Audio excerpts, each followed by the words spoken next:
And Chairman Kirkpatrick, are you at 7 or 6? Go ahead. We'll do a word of thanks, please. Dear Heavenly Father, thank you for another day in Georgia to work for the people's business. Please give us strength and calm as we finish up these last few weeks. And please be with the people of Ukraine as they fight for their freedom. In your holy name, amen. Thank you. We've got a very aggressive agenda today. As the chairman, I've picked bills that I thought had very little controversy. Now, I'm not naive enough to think that my opinion is 100% accurate, so we will play this by ear as far as what we can get to today. And for anyone who has to come back to another meeting, I'm going to say I'm sorry, but I'm not really. We're going to do the best we can. To Chairman Lumsden, if you don't mind getting started with House Bill 1021, and let's keep things on a high level and very brief, and allow our members to ask questions, and we'll try to move the ball forward. So thank you for being here. Thank you. Mr. Chairman, members of the committee, I bring you House Bill 1021. This is LC 520044. This is a bill that changes the minimum interest rate in Georgia Code from 1% to 0.15% on early termination of insurance-based deferred annuity contracts. This is NAIC model legislation which addresses a nationwide problem with the deferred annuity contracts that's caused by the extreme volatility that's taking place in the 5 and 10-year U.S. Treasuries. The 5 and 10-year U.S. Treasuries are the underlying investment that makes deferred annuities possible. The Federal Reserve does not see any improvement in this volatility in the foreseeable future. And with rates dropping on the 5 and 10-year Treasuries to less than 0.2%, the deferred annuity products will not be available going forward unless a change is made in the code. This, as I said, is an NAIC model. They've recognized this problem, and they have crafted this model legislation to deal with the issue, and this will only apply to future annuities. It does not impact termination of current annuities. And again, this is only when a contract is terminated. Early termination has nothing to do with the long-term performance of the product, just the early termination concerns. All right, thank you. Any members of the committee have any concerns or questions for the chairman? Chairman Walker. Thank you, Mr. Chairman. Chairman Lumsden, would you mind giving us a real-world example of what you're talking about? I'm not really very familiar with annuities. A deferred annuity contract is something that insurance companies offer. It's a long-term investment. It's something that doesn't appeal to everyone, but for some people, particularly those with a low tolerance for risk, if you will, it provides a long-term solution for future income. There's what's called an accumulation period, in which the pot of money that it works from builds up over time, and then at a point in the future, maybe 10, 15, 20 years down the road, the payout begins based on whatever the conditions of that annuity happen to be at the time that it was entered into.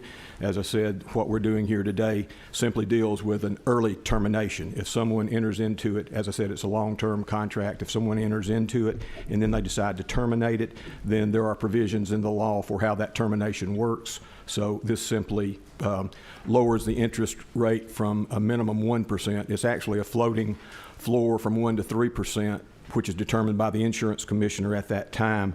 But this lowers it to 0.15% because the underlying investment vehicle, which is the 5 and 10-year Treasuries, they've just basically down to less than 0.2%, and the feds are telling us they don't see any change in this volatility going forward. So the companies are not going to offer a product if they're going to lose money on it. So that's basically what this is saying.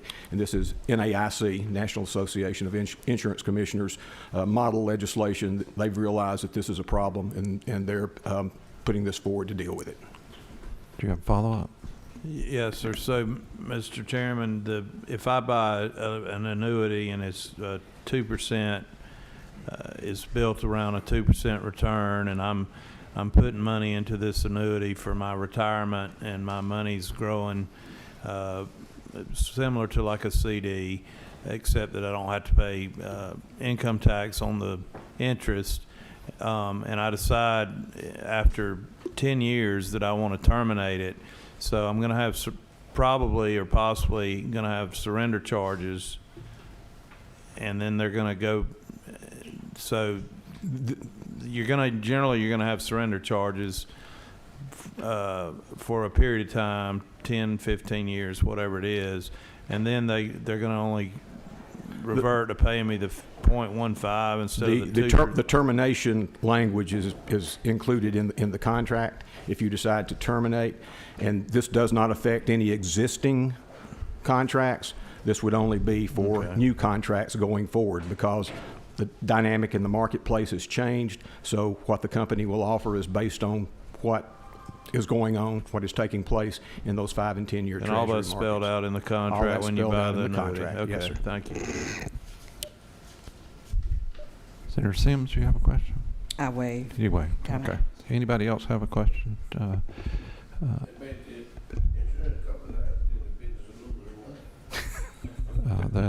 I'm not sure that there's any business that's in the business of losing money, Senator Lucas. I certainly don't like it when it's mine. Any further questions? I'm open to the committee's wisdom on this piece of legislation. I got a motion from Chairman Watson for do pass. Chairman Walker seconded. Any further discussion? All those in favor, please hold your hand up so that we can count you. Everybody has to vote in committee, just remember.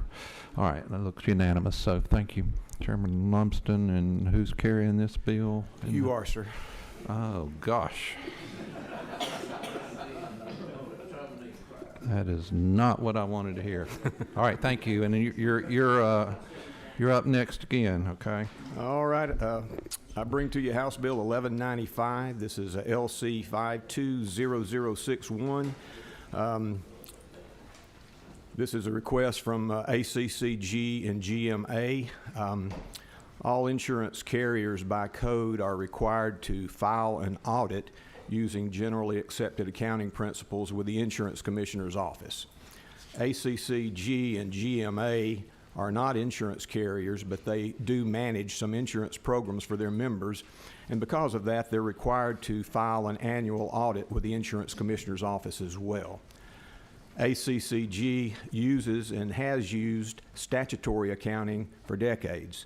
It's very similar to generally accepted accounting, but it's slightly more conservative. It's a slightly more conservative approach than generally accepted accounting. All House Bill 1195 does is add statutory accounting as an acceptable form of reporting for ACCG and GMA, and the Insurance Commissioner's Office is fully supportive of this change because this is what they've been doing for years. There's no change on how they do it. It's just someone discovered in the law that it required this, so all we're doing here is adding the statutory accounting as an option for ACCG and GMA, which, if you're looking at the bill, they're listed as interlocal risk management agencies, but by definition, they're the only two interlocal risk management agencies in the state that exist. So that's what this is about. So ultimate and cleanup bills is what you're saying.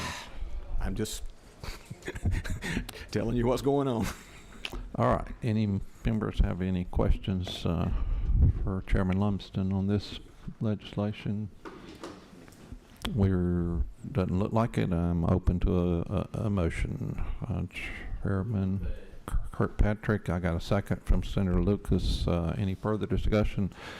All those in favor, please signify by raising your hand high so we can count you, and it looks unanimous. So, all right, who's got this bill, Chairman Lumsden? Senator Walker. Senator Walker. Bless his heart.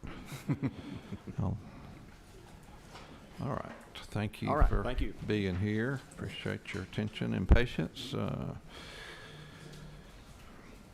Representative Smith, House Bill 969. This bill should scare everybody. It's 33 pages. But I am sure the representative can filter it down to something that even a country doctor can understand. So Yes, sir. you have the floor. Yes, sir. Thank you, Mr. Chairman, members of the committee. Good morning. I bring to you today House Bill 969, and this is the revisions to the Insurance Holding Company System Model Act. And just for a bit of background, in 2020, the National Association of Insurance Commissioners updated its Insurance Holding Company System Model Act in response to the 2008 Great Recession. There are a number of very technical changes in this bill, but overall it provides states with more information on the insurance group's financial profile and available capital. It essentially forces insurance holding companies to be more transparent with their finances to better allow the Department of Insurance here to assess risk to the industry and avoid future financial disasters. Passing this model act next year is necessary for Georgia to maintain its NAIC accreditation, and passage of this will allow domestic insurers based here in Georgia to avoid being potentially subject to additional requirements imposed by other states where they do business, or heaven help us, the federal government. So, in essence, Mr. Chairman, that's the bill before you. Yes, sir. It is a big bill. I will say that we've had conversations with the Insurance Commissioner's office. I'm sure they're somewhere. Yeah, they're here, and I don't think they're asking to testify, but would you just let me know that you're comfortable with the language here? Okay. Anyone have questions? Senator Lucas, you got that look. You gotta look, if we get somebody from the insurance company, just give us a little kind of update on this thing. There's a lot of reading it. Yes, sir. I think we can ask their expert to sit Yes. down beside you. We'll Yes. just let them sit in the other chair so you don't have to get up. Please identify who you are, and you have the floor. My name is Scott Sanders. I am the director of the Insurance and Financial Oversight Division within the department, and I take care of solvency monitoring of insurance companies. The bill is to allow for greater transparency of non-insurance related entities within a holding company structure so that we can better assess the capitalization of the holding company. So what it tries to achieve is to identify the available capital and then also identify the restricted capital because of regulatory requirements. So it's basically available capital is the numerator, restricted capital is the denominator, and the higher the ratio, the better capitalized an insurance holding company system is. So that gets into kind of the ratio itself. So, Basically, what you're saying is that y'all kind of look at it and determine whether or not the risk of the company itself, whether or not it's going to be insolvent or solvent. Correct. It's just another tool in our toolbox to let us identify risk and where those risks lie within the holding company structure. Chairman Kirkpatrick. Just, is this a department bill? This is model law from the NAIC, so we need it to pass for us to maintain our accreditation through the NAIC. And yes, they're all saying yes to, yeah. Don't pick on the people that are here giving us their time and expertise, Chairman Kirkpatrick. Be nice. yeah, again, this is, you know, part of their role of consumer protection to make sure that these companies are there to provide whatever it is they're so promising to provide. I think would be a layman's term for what these folks do. So I've got members letting me know they're ready to make a motion on this. Chairman Watson said do pass. I'm looking for a second. Senator Lucas, thank you for that. All those in favor, please raise your hand and keep them up until we confirm that, yep, it's unanimous. We're all in loving each other today. So, Representative Smith, who's carrying this on our side? As I understand it, it'll be you, Mr. Chairman. Oh, my goodness. If anybody else says that today, they need to see me beforehand, okay? Well, I don't know. I got one more. I'm seeing somebody giving me the high sign over there. I've been too nice lately, Chairman Watson. I need to learn from you. Thank you, Mr. Chairman. Thank y'all.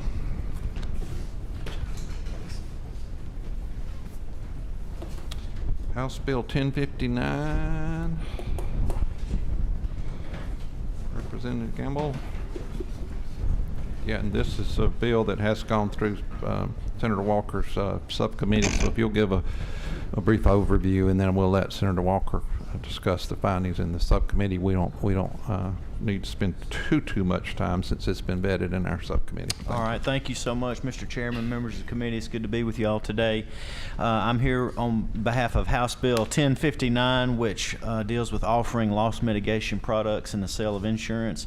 Basically what this does is that it will allow an insurer or an insurance agent to offer a loss mitigation product. So think about a water leak detector, a driver sleep alert, something to that nature. The language in this bill comes from the National Association of Insurance Commissioners model law. It's also similar to the NCOIL has a model act that it's very similar to.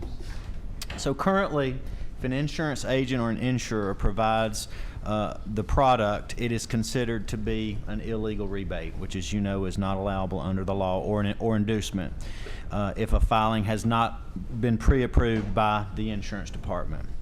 This bill is acceptable to the Department of Insurance, and these loss mitigation products must relate to the insurance coverage offered, be offered in a manner that is not unfairly discriminatory, and supporting documentation must be available for the insurance department. It has to have a cost reasonable in comparison to the insurance premium, and that was one thing that we talked about in the subcommittee the other day. And it has to be primarily designed with the goal to reduce claims. So that is what the nature of these products are. So the bill will help emerging loss prevention technologies to get quicker into the hands of individuals, and 10 other states have also passed similar legislation. So that is the bill and what it does, and I'm happy to answer any questions that you may have. That's a great explanation of the bill. Senator Harbin and Senator Harbison and I heard this in subcommittee, and our recommendation to this committee is do pass, but I'm open for any committee members to ask any questions that might have any. Some pretty neat technology out there that we want to have available to Georgia consumers. All right, so the committee recommendation is do pass. Since you were on that, let somebody else second it, I guess, since you were on the subcommittee. If I can get a second from Senator Kirkpatrick. All in favor, please raise your hand. All right, that passed. Who's carrying this? That would be you, Mr. Chairman. Thank you. And I do greatly appreciate that. Thank you, committee. Thank you, Chairman Gamble. Next, we have House Bill 1308, Representative Williams. Man from Cordele, LC 520093S. That's right. Thank you, Mr. Chairman, and thank you, members, for hearing this morning. This is a simple bill. I know y'all love to hear a simple bill, but it's all about communications, electronic communications with the employees House Bill 1308 for group enrollments, as well as EOBs, as well as ID cards. It allows the employer to send out electronic notifications to all their employees. Now, if an employee does not do email, does not want to participate, then it's still face-to-face communication or it's letter. I know you always get sick of going to the mail and seeing these EOBs over and over, but this is a way we can do it electronically, and we can do it with privacy due to encryption. And it's a great program that we can offer, and it's just a simple communication package. And if the employer does not want to do it, they can opt out. All right, questions for Representative Williams? Just one brief question. What's your mic number? This is number after 11, I guess it's 12. All right. Just to be sure that it deals with, there's no issue with privacy. Correct. Yes, they'd put us out of business if it did. That's a good question.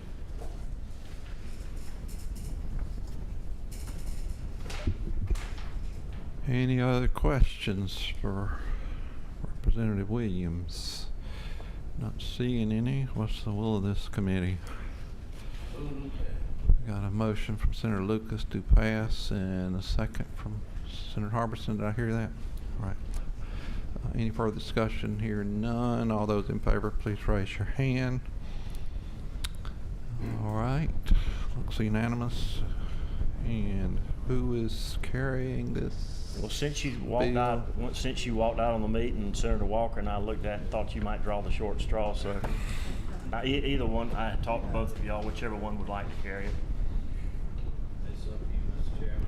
I need some House members to carry some of my bills. I know that. Yeah, so I'll let you take this one. Sound like my neighbor from Perry is carrying it. But we're gonna take care of you. We're gonna put Chairman Walker on it, but Thank y'all for your time. if he doesn't stand up to the job, then we'll make sure he, Thank you. gets covered. All right. House Bill 1324, Representative Camp. Okay. Yeah. We're good. All right, you have the floor. House Bill 1324. All right, well, I might be an example of an emergency this morning. I just did about 5 flights of stairs. Anyway, House Bill 1324, LC 339001, is similar to SB 82. Seriously, I'm like having shortness of breath here. That passed through the Senate last year. And this bill... That's Senator Isles' bill. It was. Yes. It was. We made a couple of changes. If you look on line 30, we changed medical to physical and or mental. And in section 8, we also added a definition. What exactly emergency services is. But this bill, and to me, is important, whether it came from the House or the Senate, simply because there are people who go to the emergency room believing they're having an emergency. They don't have diagnostic equipment at their homes. And as a prudent layperson, an average person, you don't know if you're having a heart attack or gallstones. You don't know if you broke your arm or if it's a bad sprain. So it's important that insurance companies pay for services regardless of the diagnosis.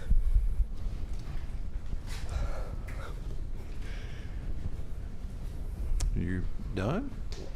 Well, Just making sure. I think so. Yes, sir. Didn't want to interrupt. I have a question, Chairman Kirkpatrick. Yeah, well, it's not actually a question. I just was going to fill in a little bit around the edges, if that's okay, Mr. Chair. Absolutely. Yeah, so This is an area you've been interested in a good bit. it's an area that the Senate's been interested in for quite some time because we know that, and as physicians, we know that lay people don't always have the skills or training to know if they're having a heart attack or an ulcer attack or something like that. And in fact, even in the emergency department, it's necessary to do testing and diagnostic evaluations to make that diagnosis. And so the issue is that there have been clawbacks from claims that initially were filed as a result of an emergency, and the money was then taken back by the insurance companies because the diagnosis ended up not being a heart attack. It ended up being something else. And so that's what this bill is really trying to address. And at the appropriate time, I'd be happy to make a motion. Anybody else have any questions, comments? I don't see any, so Chairman Kirkpatrick, you are recognized. I've got a motion to pass. I got a second? We're going to recognize Senator Merritt for the second. And any further discussion? All those in favor of House Bill 1324, please raise your hand and keep them up. And looks like we have, yeah, we got a yes, all unanimous. Okay, thank you. Thank you very much. Who's carrying this bill? Senator Kirkpatrick. All right, thank you. Thank you, committee.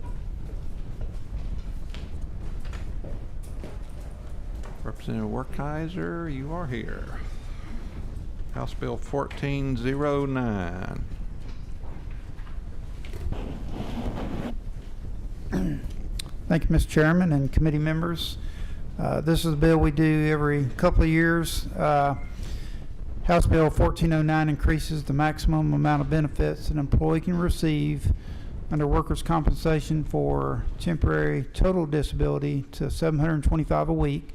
That's a $50 increase. And the maximum amount of benefits for a temporary partial disability is increased also $50 a week to $483. And then the maximum amount of compensation for a surviving spouse of an employee who died from an injury at the workplace went up $20,000 to $290,000, and that is the entire bill. All right, thank you for your presentation. Judge Benson, are you here to talk about this at all? Members might be appreciative of your introducing yourself. Yes.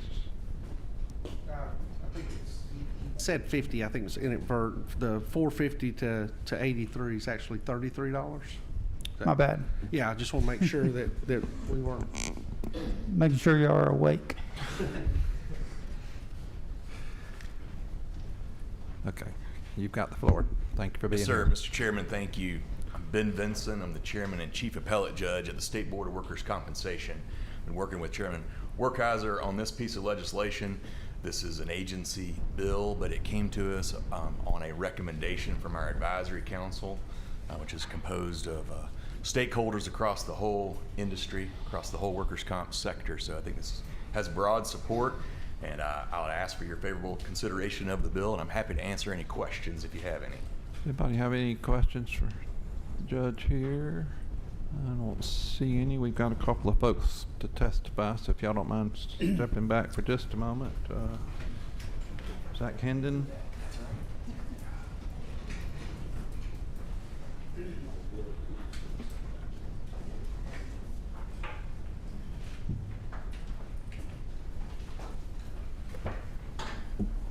Good morning, everyone. Thank you for having us, allow us to speak. I'm Zach Hendon. I'm the president of Wccl, which is the workers' comp claimants lawyers for the state of Georgia. We represent injured workers.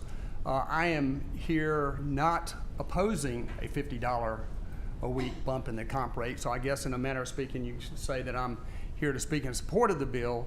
And I do appreciate Chairman Vinson's work and Chairman Werkheiser's work in bringing us this bill and the $50 increase. However, I also want to be clear that $50 is not really adequate for the injured workers in the state of Georgia as an increase. And there's a much better way of doing things. Georgia last had a raise in the maximum comp rate in 2019, 3 years ago. For decades, the stated goal in the State Board's Advisory Council has been to set the maximum comp rate at 2/3 of the statewide average weekly wage. However, this has not been happening over the years. Our max comp rate of which is now $675 per week is below that 2/3 mark. When the bill actually came out of Advisory Council, it was a recommendation of $100 increase instead of $50. Georgia's max comp rate of $675 per week as a percentage of statewide average weekly wage is the lowest in the United States. It is lower than Mississippi. For calendar year 2020, Georgia's average weekly wage was $1,149, or $1,149. This was the last calendar year for which those figures were available from the Department of Labor. However, we all know these wages rose a lot in 2021. On the Department of Labor's website, though, they do show quarterly figures, and they have the first 3 quarters of 2021 available. Using those 12 months ending in the 3rd quarter of 2021, Georgia's statewide average weekly wage rose to $1,191. Our $675 max comp rate, using those updated figures, is only 56.5% of this state's average weekly wage.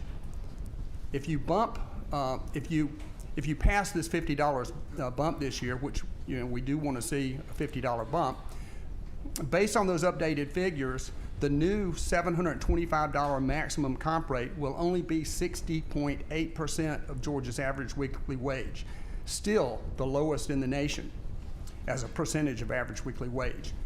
Georgia is one of only 2 states in the entire United States that do not, by statute, annually calculate or index their maximum comp rate in relation to the average weekly wage. The other 48 states have this on cruise control. Indiana is the only other state that doesn't index, and in Indiana, their state legislature artificially bumps it up over 100% of their average weekly wage every year. 20 of these 48 states that do index, they put their maximum TTD rate at 100% of the state's average weekly wage, not 60%. 16 of these 20, and those states include Alabama, Florida, and South Carolina. 16 of these 20 states set their average weekly wage over 100%, the maximum comp rate over 100% of the state's average weekly wage. Those include Tennessee, North Carolina, and Kentucky. Georgia ranks 46th lowest in the United States with regard to the dollar maximum comp rate payable to injured workers. Trying to keep this comp rate adjusted at 2/3 of the state average weekly wage is a constant battle every year in the State Board's Advisory Council. And you see, this is a battle that the injured worker is losing. Injured workers should have this rate fixed at 2/3 of the statewide average weekly wage by indexing. At 2/3, we would still be at the bottom of the barrel, tied with 5 other states, but at least we wouldn't be dead last. The State Board does not enjoy this battle every year. I don't think Mr. Chairman Benson can speak to that, but I don't think that's a battle they enjoy. And I also don't think the House Industry and Labor Committee enjoys watching this play out. And I can tell you that the injured workers that are losing their cars, their homes, and their families don't enjoy watching this play out. It's just math. Indexing is just math, and if that is our goal, that's what we should be doing. Indexing automatically gives you the solution to this problem every year without you or the House having to do anything. It's cruise control for workers' comp, and our injured workers deserve that going forward. We're not going to fix that today, but going forward, that is something that we would appreciate y'all looking at. And I do have some pamphlets if you would like me to pass those out to the committee. You can just leave them there, and Okay. we'll get that taken care of. Thank you, Chairman. Let's see Chairman Kirkpatrick, you got a question? Yes. I just want to be clear. I know that we adjust this every year, and so what you're suggesting is that we change to a formula rather than doing this every year. It's late in the process to do that at this particular point in time, but I know that the Workers' Comp Board has a robust process for vetting things like this with the Advisory Council, and I'm hopeful that you all can get together on that and bring us something for next year that addresses your concerns. Thank you. Anyone else? Robert Bourne.